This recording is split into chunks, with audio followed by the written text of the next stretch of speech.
I'm Lieutenant Geoff Maurer. I'm with the Princeton Police Department, and I had our department's first Narcan save in April of 2015. At the time, I was working as a patrol supervisor or sergeant, and a call went out for an unresponsive female on Nassau Street.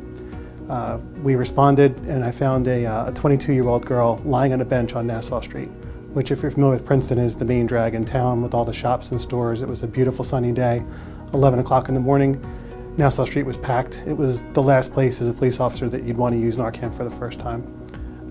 I was a supervisor. I had the officers working with me, hand me the Narcan. Her eyes were rolled back in her head. She was gasping for breath.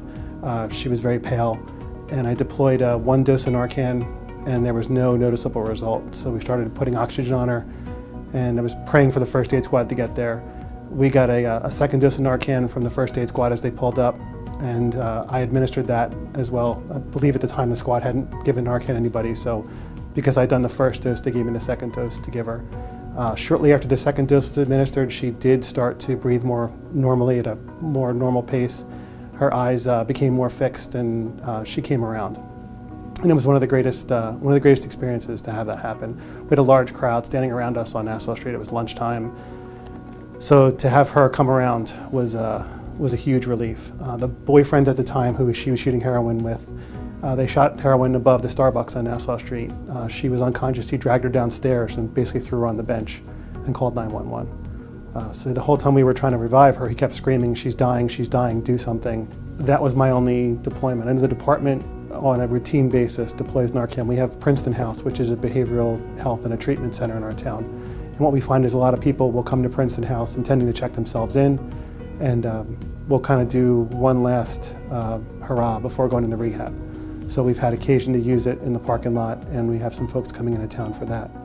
I work in a very affluent community, and one of the things, heroin doesn't discriminate. It doesn't discriminate based on your age or profession. It's an equal opportunity addiction, and it's really disheartening to see people of all ages, people of all socioeconomic backgrounds, and you have people living in fear of that they're going to find their loved one dead from an overdose.